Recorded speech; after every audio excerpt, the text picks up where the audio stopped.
Hello friends, आज हम लोग साहित्य इतिहास के साहित्यिक स्रोत के लौकिक साहित्य के बारे में जानेंगे।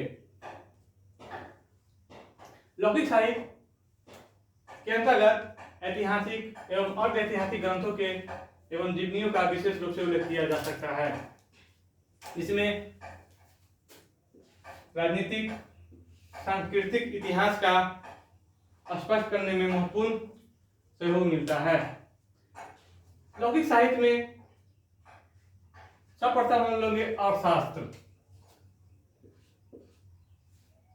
अर्थशास्त्र के बारे में तो पता ही है, यह भारत का पहला राजनीतिक ग्रंथ है। क्या है? भारत का पहला राजनीतिक ग्रंथ। इसके रचनाकार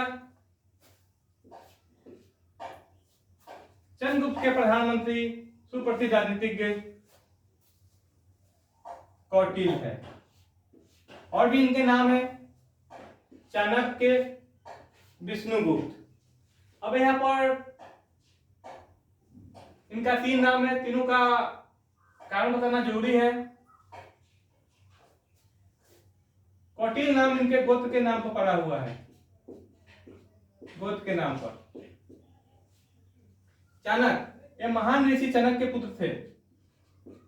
इनके पिता का नाम चाणक्य था, जो महान ऋषि थे, इसलिए चाणक्य के नाम पर इनका नाम चाणक्य भी पड़ा।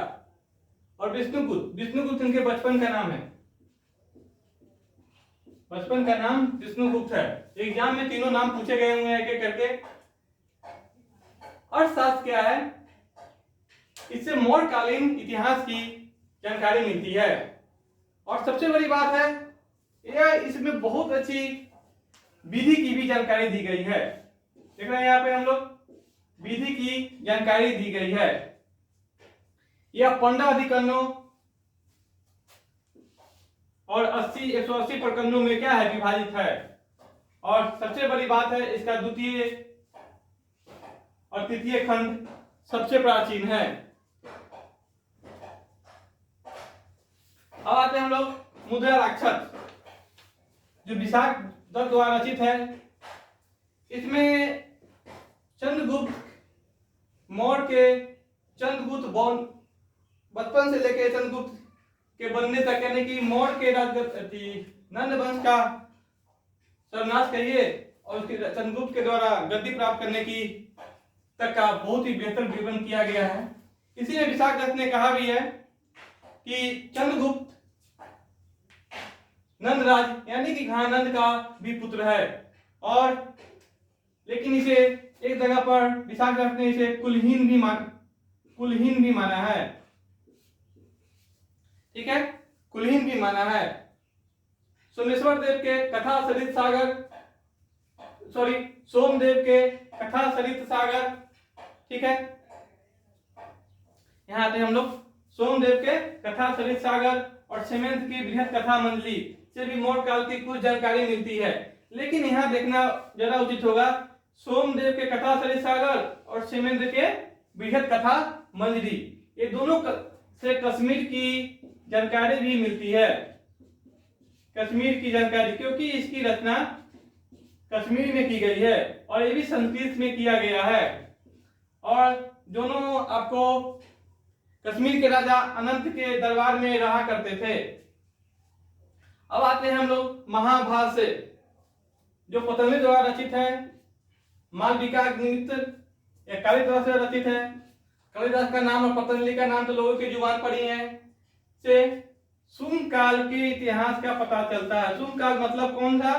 पुष्यमित्र शुंग है, ये उस वंश के सबसे प्रतापी एवं प्रथम राजा भी होंगे।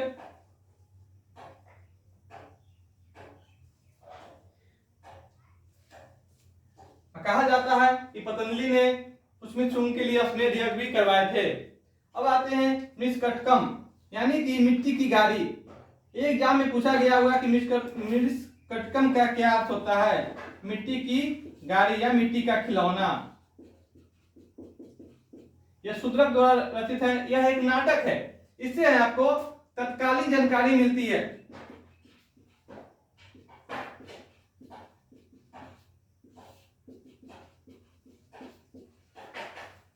अब अब आते हैं नीतिसार कामंदक। यह 7वीं-8वीं शताब्दी में कौटिल्य के अर्थशास्त्र के सिद्धांतों का संकलित किया गया है।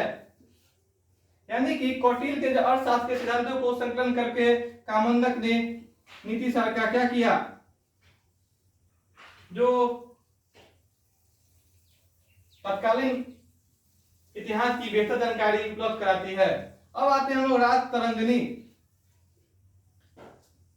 राजाओं की धारा।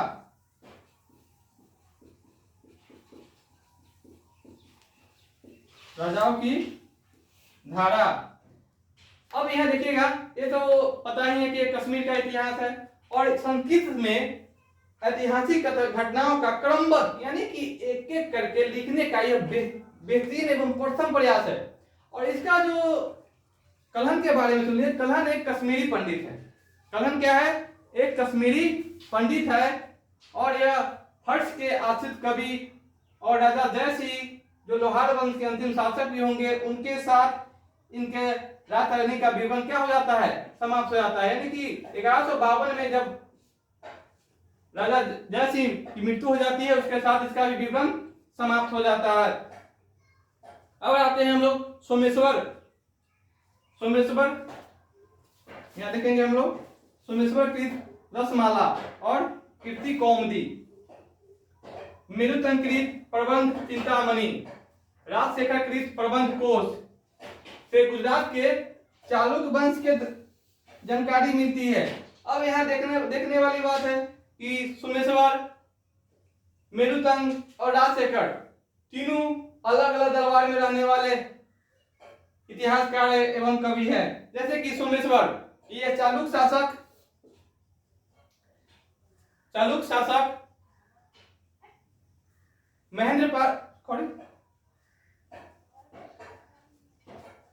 ये सोमेश्वर कृत है रसमाला एवं कीर्ति कौमुदी, यह चालुक्य शासक जयसिंह के दरबार में है। यह चालुक्य शासक जयसिंह के दरबार में है। मेरुतंग आपको परमार वंश राजा भोज के दरबारी कवि हैं और राजशेखर कलचुरी वंश के दरबारी कवि है।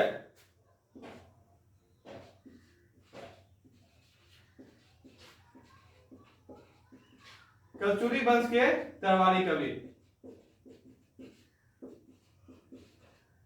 देखिए तीनों तीन दरबार के कवि हैं, लेकिन इसे किस वंश की जानकारी मिलती है? चालुक्य वंश के बारे में बेहतर जानकारी मिलती है। ठीक है। गार्गी संहिता देख रहे हैं हम लोग। गार्गी संहिता कात्यायन के द्वारा रचित है। कात्यायन यह ज्योतिष ग्रंथ है। कौन सा ग्रंथ है? ज्योतिष ग्रंथ है। लेकिन इसमें भारत पर होने वाले यवन आक्रमण की जानकारी मिलती है। अब आते हैं हम लोग बुद्ध चरित्र। बुद्ध चरित्र अश्वघोष की रचना है। ये बहुत बड़े बौद्ध विद्वान होंगे,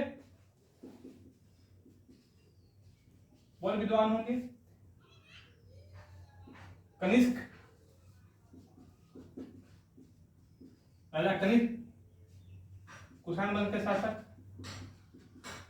इनको पाटलिपुत्रा से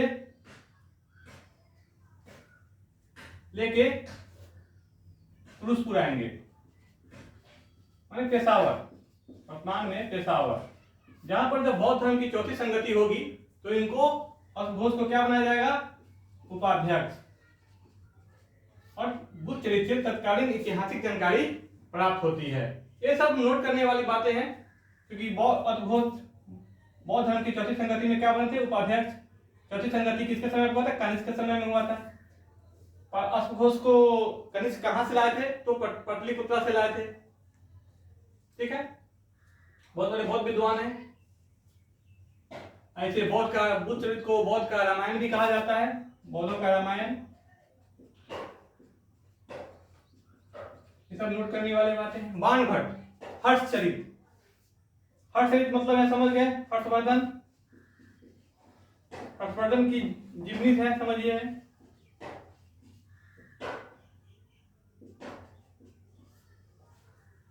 बाणभट्ट हर्षवर्धन के दरबारी कवि रहते हैं।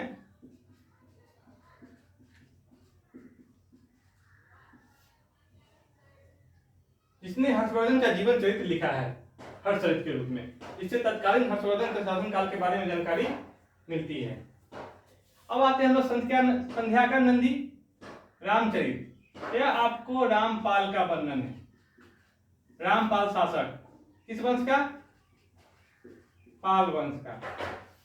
कहते हैं संध्याकर नंदी साहब ने महोदय ने रामचरित लिखा जिसमें रामपाल की जीवनी, लेकिन इसमें जीवनी के साथ साथ ताल कला के रूप में चित्र का भी बहुत ही बेहतर प्रदर्शन किया गया है। चित्र और साहित्य दोनों का बेहतर मेल है। और विद्वानों द्वारा कहा जाता है कि रामचरित में जहां बायां से दायां पढ़ने पर रामपाल का जीवनी प्रकट होता है, जीवनी पढ़ने को मिलता है, वही उसको दाहिना से बायां पढ़ने पर मर्यादा पुरुषोत्तम राम यानी कि भगवान राम की जीवनी मिलता है। यानी कि बहुत ही विचित्र यह पुस्तक है संध्याकर नंदी में। जब आप लोग इसे मेंस में पढ़ेंगे पाल कला तो उसमें कुछ बेहतर वर्णन किया जाएगा। अब आते हैं हम लोग हेमचंद्र कुमारपाल चलित। कुमारपाल चलित यह किस वंश के शासक है? कुमारपाल चलित ये चालुक्य शासक है। ठीक है। हेमचंद ने चालुक्य शासक कुमारपाल के बहुत ही सुंदर वर्णन किया है, जिससे तत्कालीन इतिहास के बारे में जानकारी मिलती है चालुक्य शासक के। इसमें आपको कुमारपाल के बारे में सुन लीजिए। यह जैन धर्म का अंतिम राजकीय संरक्षक था। जैन धर्म का अंतिम राजकीय संरक्षक भी था कुमारपाल, जो चालुक्य शासक थे। अब आते हैं हम लोग पृथ्वी विजय। पृथ्वी मतलब यहाँ पर पृथ्वी विजय का मतलब आता है पृथ्वीराज चौहान। पृथ्वीराज चौहान कौन सा? तृतीय। ये नोट कर लेंगे, पृथ्वीराज चौहान तृतीय।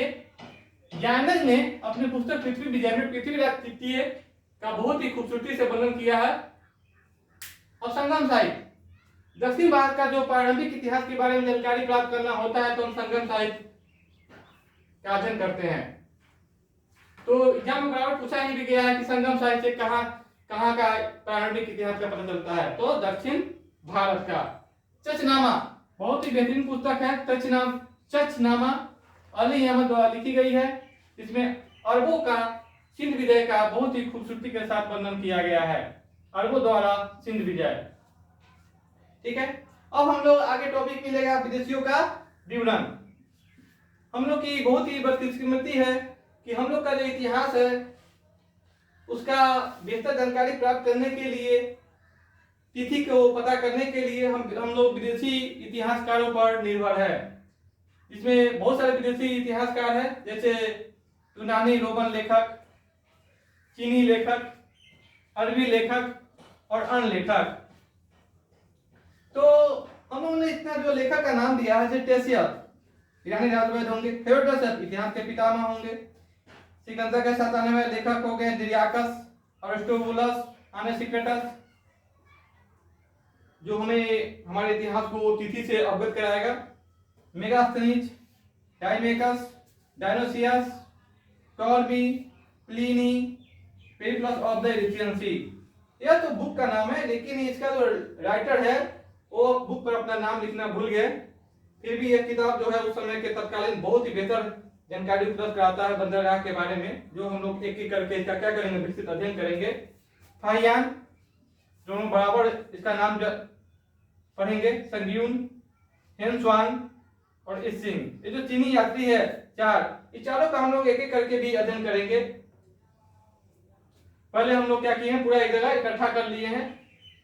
अरबी लेखक आते हैं, अल-बुरूनी, ये बहुत ही बेहतरीन लेखक होंगे, किताबुल हिंद के लेखक। इब्न बतूता, अल-मुसदी और सुलेमान।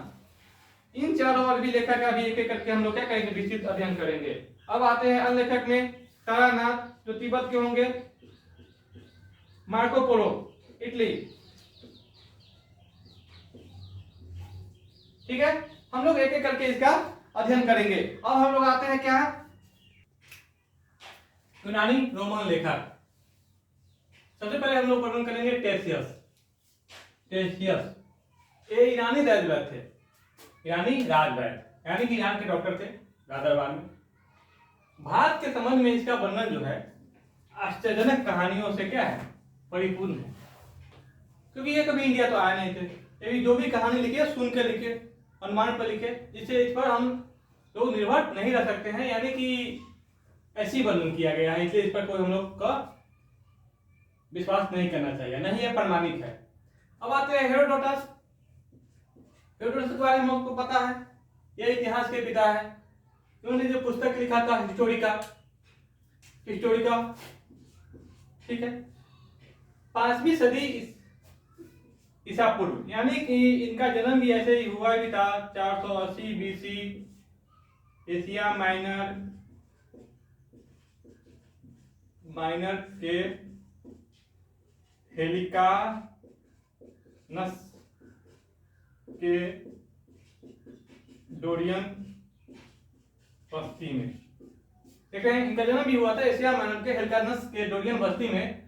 और इनका जो वर्णन है हिस्टोरिका में भारत के बारे में, ये भारत और फारस यानी कि ईरान के संबंधों का वर्णन है, जिसमें उन्होंने भारत को फारस का 20वां प्रांत भी बताया है। भारत को फारस का कितना प्रांत बताया है? 20वां प्रांत। परंतु इनका भी वर्णन जो है ना सुने गए कहानियों पर ही आधारित है, इसलिए भी विश्वसनीय नहीं है। और हम लोग आते हैं सिकंदर के साथ आने वाले लेखक। सिकंदर जो भारत पर आक्रमण किए थे तो उनके साथ इतिहासकारों और लेखकों की फौज ही आई थी, जिनके जो लिखा गया विवरण है वो सबसे अधिक प्रामाणिक भी है और विश्वसनीय भी है। ठीक है, तो आने वाले लेखक कौन कौन थे फेमस?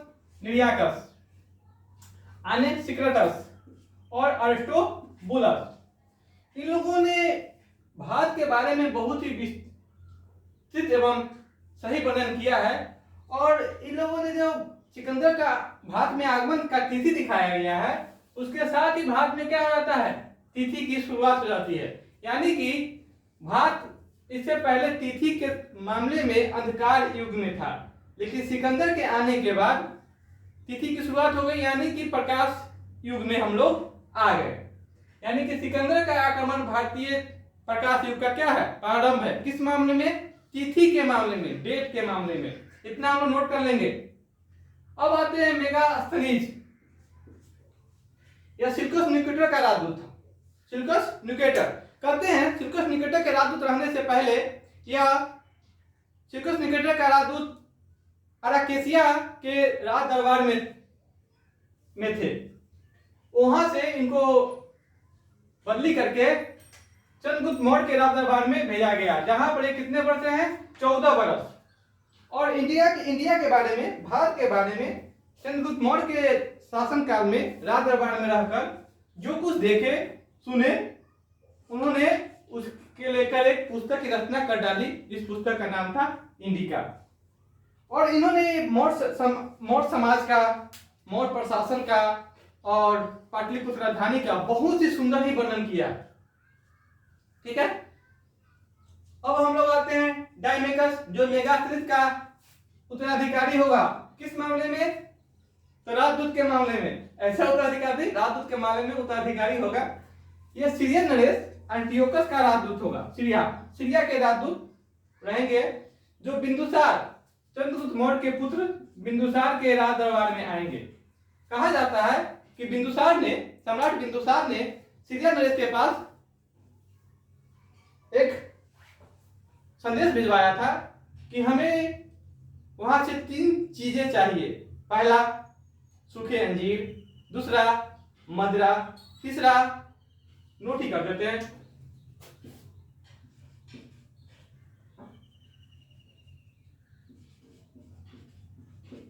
सूखे अंजीर, मदिरा और एक दार्शनिक।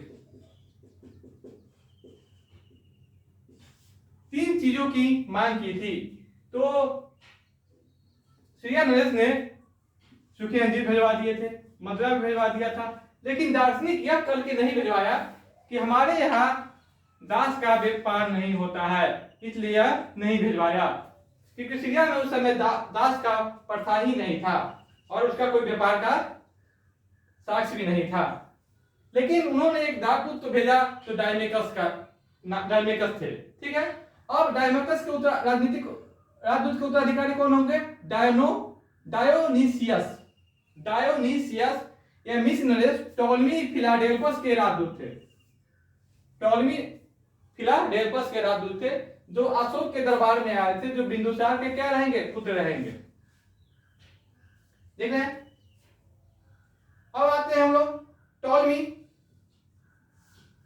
यूनानी भाषा में इन्होंने भारत का भूगोल लिखा हुआ है, ठीक है। प्लिनी लैटिन भाषा में इन्होंने नेचुरल हिस्टोरिका लिखा। लैटिन भाषा में नेचुरल हिस्टोरिका लिखा, देख लीजिएगा, यहाँ पर नोट कर लीजिएगा। लैटिन भाषा, पुस्तक का नाम नेचुरल हिस्टोरिका, यानी नेचुरल हिस्ट्री भी कहते हैं। तो इसमें आपको भारतीय पेड़ पौधे, पशुओं, खनिज पदार्थों की जानकारी मिलती है। पेड़ पौधों, पशुओं एवं खनिज पदार्थों की जानकारी मिलती है। इससे हमें भारत और इटली के बीच क्या कहना होने वाले व्यापार की भी जानकारी मिलती है। अब आते हैं हम लोग पेरिप्लस ऑफ द एरिथ्रियन सी। यह कोई लेखक का नाम नहीं है, बल्कि यह एक पुस्तक है, पेरिप्लस ऑफ द एरिथ्रियन सी। यह अज्ञात लेखक है जिन्होंने अपनी पुस्तक पर अपना नाम लिखना ही भूल गए। कहते हैं यह 80 और 115 ईस्वी के बीच भारत के भ्रमण पर आए थे। इन्होंने बंदरगाहों और व्यापारिक वस्तुओं के बारे में जो कुछ देखा, उनकी यह जानकारी उन्होंने इस पुस्तक में लिख डाला, जिससे उस समय के तत्कालीन भारतीय बंदरगाहों की स्थिति, उस समय किस वस्तु का व्यापार होता था, किस वस्तु का आयात और निर्यात होता था, उसकी जानकारी बहुत ही अच्छी तरह मिलती है। अब हम लोग शुरू करेंगे चीनी लेखक, ठीक है। चीनी लेखक में फाहियान। चीनी यात्री में हम लोग आते हैं फाहियान। फाहियान गुप्त वंश के महान शासक विक्रमादित्य द्वितीय, यानी कि विक्रमादित्य। तो कौन सा विक्रमादित्य? चंद्रगुप्त द्वितीय। चंद्रगुप्त द्वितीय के दरबार में आया था। चंद्रगुप्त द्वितीय का जो समय काल है 380 से 412 ईस्वी, इसके बीच में फाहियान आए थे और लगभग भारत में 14 वर्ष तक रहा। कितने रहा? 14 वर्ष तक। उसने तत्कालीन सामाजिक, आर्थिक, धार्मिक स्थिति पर सुंदर प्रकाश डाला है और उन्होंने कहा है, लिखा है अपने पुस्तक में, कि भारत के जो लोग हैं वो सुखी संपन्न है और वे लोग घर के दरवाजे में ताले नहीं लगाते हैं और मांस, मछली यानी कि लहसुन, प्याज का भी भक्षण नहीं करते हैं। यानी कि इतने सब हैं यहाँ के लोग।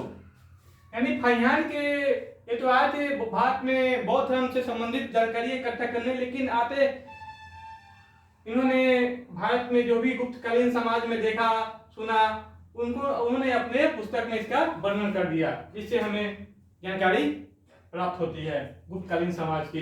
अजाकर चंद्रगुप्त द्वितीय विक्रमादित्य के बारे में। अब हम लोग आते हैं संगयुम। यह 518 ईस्वी में भारत आएंगे और 3 वर्ष तक भारत में रहकर बौद्ध धर्म से संबंधित अध्ययन करेंगे।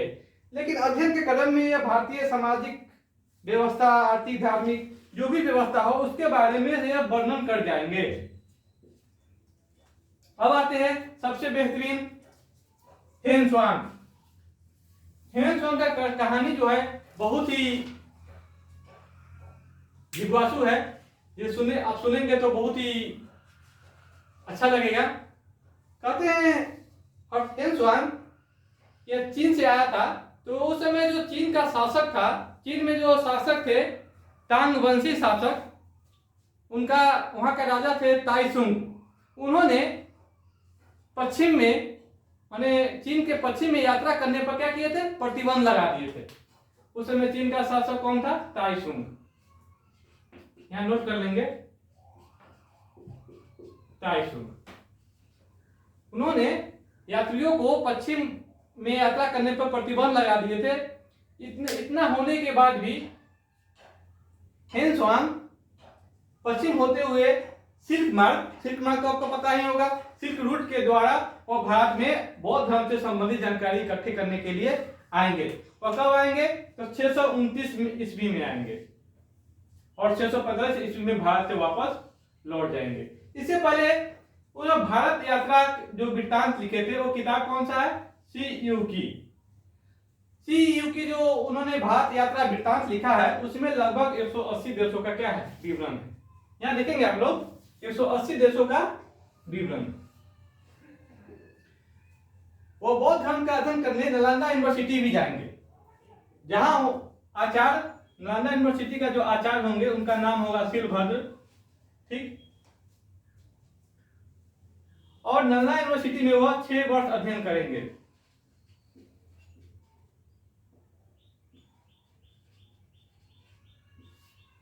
नालंदा यूनिवर्सिटी उस समय बौद्ध धर्म के लिए विख्यात था, तो बौद्ध धर्म के जो जानकारी मिलना था नालंदा यूनिवर्सिटी में, इसलिए वो अध्ययन करने हेनसुआंग, और वहां जाके उन्होंने नालंदा यूनिवर्सिटी का बहुत ही सुंदर वर्णन किया है। और कहते हैं जब वो भारत आ रहे थे तो सिंध में जो उनको राजा मिला, वो राजा किस जाति का था? शूद्र था। चीनी यात्रियों में सर्वाधिक महत्व के कारण हेनसुआंग को प्रिंस ऑफ पिलीग्राम्स कहा जाता है, माने यात्रियों का राजकुमार, यात्रियों का राजकुमार। इन्हें नीति का पंडित भी कहा जाता है, ये हम आपको आगे चलकर बताएंगे। वर्तमान शाक्य मुनि भी कहा जाता है इन्हें। और हम लोग कहानी जो सुन रहे थे कि जो चीन शासक के आज्ञा का उल्लंघन करके जब इंडिया आएंगे तो इन पर मृत्युदंड का मुकदमा भी चलेगा, लेकिन ये जब यहाँ से बौद्ध धर्म से संबंधित जानकारी इकट्ठा करके जाएंगे तो वहां पर उनका भव्य स्वागत किया जाएगा, दंडित करने के बजाय भव्य स्वागत किया जाएगा, और राजा उन्हें अपना आध्यात्मिक सलाहकार भी नियुक्त करेगा। ठीक है, अब एक हेनसुआंग किसके समय में आया रहता है? तो उस समय का फेमस राजा होते हैं हर्षवर्धन, पुष्यभूति वंश के महान शासक हर्षवर्धन के समय में आते हैं। कहते हैं इन्होंने हर्षवर्धन का महामोक्ष परिषद, जिसको हम लोग वर्तमान में कुंभ का मेला भी कहते हैं, कुंभ का मेला, उस महामोक्ष परिषद के 6ठे समारोह में सम्मिलित हुआ था। 6ठे समारोह, अगर समारोह 6ठा कब हुआ था? तो 606 में हर्षवर्धन राजा बना था ईस्वी में, प्लस 30 बरस, यानी कि 636 या 37 में क्या हुए थे? महामोक्ष परिषद सम्मेलन में भाग लिए थे। महामोक्ष परिषद का समारोह कहां हुआ था? तो इलाहाबाद के वही संगम पे। और इतना ही नहीं, कनौज में जो बौद्ध धर्म का 5वीं संगति हम लोग कहते हैं, वो सम्मेलन जो होगा, कनौज धर्म के हम लोग 4 संगति पढ़ चुके हैं, 5वीं संगति भी माना जाता है कनौज में, जिस सम्मेलन की अध्यक्षता हेनसुआंग खुद करेंगे। इसी कारण है कि हेनसुआंग का जो इतना हम लोग वर्णन कर रहे हैं, भारतीय इतिहास के साथ साथ चीनी इतिहास के लिए भी फेमस है, और इसीलिए इन्हें यात्रियों का राजकुमार, नीति का पंडित, वर्तमान शाक्य मुनि, क्योंकि ये बौद्ध धर्म से संबंधित इतनी जानकारी इनके पास हो जाता है कि इनको लोग शाक्य मुनि भी कहने लगते हैं। ठीक है, हम लोग आगे आते हैं। इत सिंह, वो 7वीं शताब्दी के अंत में भारत आया था। कब आया था? 7वीं शताब्दी के अंत में। यह लगभग मानी ना 671-72 के समय भारत आया था। और सबसे बड़ी बात है, यह जलमार्ग से आया था, जलमार्ग, सुमात्रा होके। ये बहुत सारे दोस्तों के साथ इंडिया आ रहे थे, लेकिन दोस्त इनको साथ रास्ते में छोड़कर चले गए, लेकिन इन्होंने हिम्मत नहीं हारी और यह अकेले इंडिया आए, और उन्होंने नालंदा यूनिवर्सिटी, विक्रम यूनिवर्सिटी में भी बौद्ध धर्म से संबंधित गहन अध्ययन किया। और उन्होंने अपने विवरण में लिखा है भारतीयों के वेशभूषा, खान पान आदि के बारे में। ठीक है, और आते हैं हम लोग अरबी लेखक। अरबी लेखक में सबसे फेमस है अल-बेरूनी। अब अल-बेरूनी के बारे में सुन लीजिए। ये महमूद गजनवी के साथ भारत आया था। महमूद गजनवी ये तो नाम सुने ही होंगे, जिसने भारत पर 17 बार आक्रमण किए। महमूद गजनवी के दरबार में ये राज कवि के राज ज्योतिष के पद पर काबिल आसीन थे। उसने अपनी पुस्तक तहकीक हिंद यानी कि किताबुल हिंद, जिसे भारत की खोज भी कहते हैं, राजपूत कालीन, क्योंकि उस समय जो भारत में था समाज और राजपूत कालीन समाज ही था, उसकी धर्म रीति रिवाज आदि पर सुंदर प्रकाश डाला है। ठीक है। अल्बेनी ख्वारिज्म यानी खीवा, ख्वारिज्म खीवा आधुनिक तुर्कमेनिस्तान में पड़ता है का रहने वाला था और वहां वह खीवा वंश के अंतिम शासक के दरबार में था। जब महमूद गजनवी ने खीवा वंश के अंतिम शासक को पराजित कर दिया तो अल्बेनी को भी बंदी बना लिया गया। महमूद के द्वारा अल्बेनी को बंदी बना लिया गया, लेकिन बाद में उसकी योग्यता से प्रभावित होकर उसे राज ज्योतिषी के पद पर आसीन कर दिया। देख रहे हैं ना, पहले राज दरबार में, उसके बाद बंदी बनाया गया, फिर क्या किया, उसकी योग्यता से प्रभावित होकर महमूद गजनवी ने राज ज्योतिष के पद पर नियुक्त किया। जब वो भारत पर आक्रमण करने आता था तो अपने साथ वह अल्बेनी को भी साथ लेके आया, क्योंकि अल्बेनी जो था बहुत बड़ा विद्वान था, वो ज्योतिष भी था, गणित का जानकार भी था, विज्ञान का जानकार था, अरबी भाषा का जानकार था, फारसी भाषा का जानकार था, संस्कृत का अच्छा जानकार था। और सबसे बड़ी बात, जो इंडिया से गया तो गीता से विशेष रूप से प्रभावित हो गया।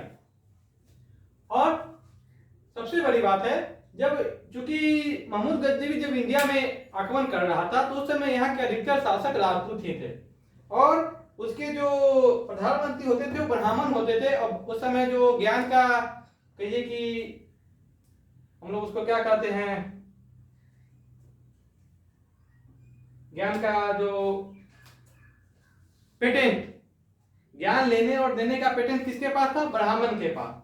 तो जब ब्राह्मण से अब बातचीत करते थे अल्बेनी, तो यहाँ के ब्राह्मण लोग इतने घमंडी थे कि वो अपना ज्ञान विज्ञान दूसरे के साथ शेयर नहीं करते थे। इन्होंने अपने पुस्तक किताबुल हिंद यानी कि भारत की खोज में लिखा है कि यहाँ के जो ब्राह्मण है बहुत से घमंडी है, जो अपना ज्ञान विज्ञान को दूसरे के साथ बांटना नहीं चाहते हैं।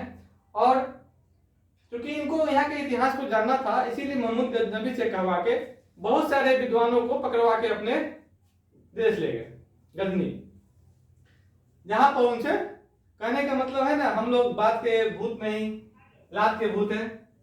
मैंने बात से पूछा गया तो ब्राह्मण नहीं बताया, लेकिन जब वही बंदी बना के गया तो क्या किया, उसे वो बताना पड़ा गया। यही नियम हमको अंग्रेजी के साथ भी लागू होगा। अब आते हैं हम लोग सुलेमान। 9वीं शताब्दी में ये भारत आने वाला अरब यात्री पाल और प्रतिहार वंश के शासकों के समय आया था और उसके बारे में, उस समय के पाल राजा और प्रतिहार शासकों के बारे में वर्णन करता है और उसका इतिहास का पता चलता है। अल-मुसदी, इसे जब ज्योग्राफी पढ़ेंगे वहां भी नाम है कि भारत का जो मानसून है उसकी खोज और नामकरण सबसे पहले अल-मुसदी ने ही किए थे। यह बगदाद का यात्री थे जो 10वीं शताब्दी में राजपूत और प्रतिहार शासकों के समय में भारत आया था और इनके जो यात्रा विवरण है उनसे राजपूत और प्रतिहार शासकों के इतिहास का पता चलता है। इब्न बतूता एक और कहते हैं बहुत बड़े विद्वान होंगे, यह मोरक्को के निवासी होंगे। मोरक्को की राजधानी क्या है, रबात। मोरक्को आपको अफ्रीका महाद्वीप के सबसे पश्चिमी साइड आपको अटलांटिक महासागर के तट पर है, वहां से इंडिया आएंगे और अरबी भाषा में जो यात्रा वृत्तांत लिखेंगे वो रेहला होगा। यह भारतीय शासक एमबीटी यानी कि तुगलक वंश के शासक, महान शासक एमबीटी के समय में इंडिया आएंगे। एमबीटी इसके विद्वता से इतने प्रभावित हो जाएंगे कि इनको 1333 ईस्वी में इसे दिल्ली का काजी नियुक्त कर देंगे। देख रहे हैं ना, दिल्ली का काजी, धर्म का प्रधान यानी मुस्लिम धर्म का प्रधान दिल्ली का, इसको नियुक्त कर देंगे। और इतना ही नहीं, उसे अपना राजदूत बनाकर चीन भी भेजेंगे। देखे हैं विद्वान का आदर, राजदूत बनाकर चीन भी भेजेंगे। अब आते हैं हम लोग, कुछ और भी रचना है जो विदेशी है और यह देशी, जिससे भारतीय इतिहास के पता चलेगा या संबंध आएगा। सबसे पहले फिरदौसी का शाहनामा। हम लोग बचपन से रटने आ रहे हैं शाहनामा किसकी रचना है, शाहनामा किसकी रचना है। तो यहाँ पर फिरदौसी की रचना है शाहनामा। शाहनामा भारतीय इतिहास में फेमस क्यों है? फिरदौसी है कौन? तो फिरदौसी महमूद गजनवी के दरबारी कवि था। महमूद का दरबारी कवि था, इतिहास, ठीक है, कवि था। इन्होंने जो शाहनामा पुस्तक लिखा है उसमें ईरान के जो अफरासियाब वंशज है, अफरासियाब वंशज के बारे में विस्तृत वर्णन किया है। और यही अफरासियाब वंशज से जो हमारे गुलाम वंश के महान शासक बलबन होंगे अपना रिश्ता जोड़ेंगे, अपने आप को संबंधित बताएंगे, ठीक है।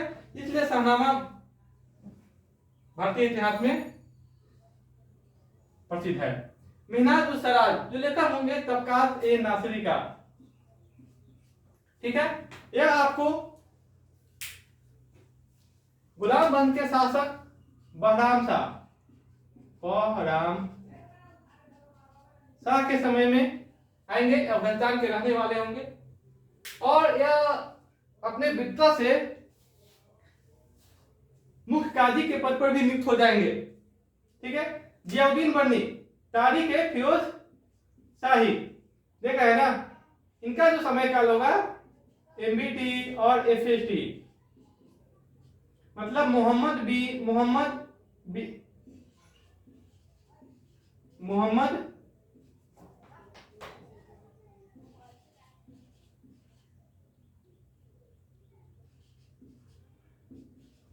बिन तुगलक, एफएसटी मतलब फिरोज शाह तुगलक, फिरोज शाह, दोनों भाई होंगे, एक एक करके राजा बनेंगे, पहले फिरोज एमबीटी उसके बाद एफएसटी। तो मोहम्मद बिन तुगलक और एफएसटी के समय काल का यह इतिहास का वर्णन करेंगे। अब आते हैं अन्य लेखक पर। अन्य लेखक जो होंगे तारानाथ, यह तृतीय लेखक होंगे और दो ग्रंथ लिखेंगे, कंगियूर और तंगयूर, और यह उस समय के तत्कालीन इतिहास का बेहतर वर्णन करते हैं। आगे आते हैं हम लोग मार्को पोलो। मार्को पोलो आप लोग के इसीलिए ज्यादा फेमस है क्योंकि यह आएगा तो स्थल यात्रा से, लेकिन जाएगा जल यात्रा से। कहते हैं कि जो इसी का यात्रा विवरण पढ़ के यूरोप वासियों को भारत को खोजने का सौभाग्य मिला, जब क्या कहते हैं उसको, कुस्तुनिया का पतन हो गया। तो इसी की यात्रा विवरण पढ़ के उन लोगों को इंडिया आने का बल मिला, ठीक है। 13वीं सदी में जब इंडिया में आए थे लगभग 1270 के आसपास, तो पांडे देश की यात्रा किए थे। तो उसका जो उनका जो यात्रा विवरण है वो पांडे देश के राजाओं के वहां की सत्ता, संस्कृति, आर्थिक सामाजिक इतिहास का बेहतर विवरण है। तो आज के लिए, आज के साथ हम लोग का जो इतिहास का स्रोत है इसमें हम लोग क्या क्या पढ़े हैं, साहित्यिक ग्रंथ, पुरातात्विक स्रोत और विदेशी यात्रियों का विवरण, इसे हम लोग अब तक सारा चीज पढ़ चुके हैं। अब इसके माने एक चैप्टर हम लोग का पूरा कंप्लीट हो गया। हम लोगों ने इस वीडियो को छोटा छोटा क्लिप करके इसीलिए बनाया है क्योंकि कोई भी अगर पूरा चैप्टर को हम एक वीडियो में भी शामिल कर ले तो इतना आपका जो कोर्स होगा एक दिन में पूरा नहीं हो पाएगा। इसलिए छोटा छोटा करके बनाया है कि आप लोग एक एक करके इसका अध्ययन, छोटा छोटा करके अध्ययन कर सके। अब हम लोग कल मिलेंगे दूसरे वीडियो के साथ, नए चैप्टर के साथ।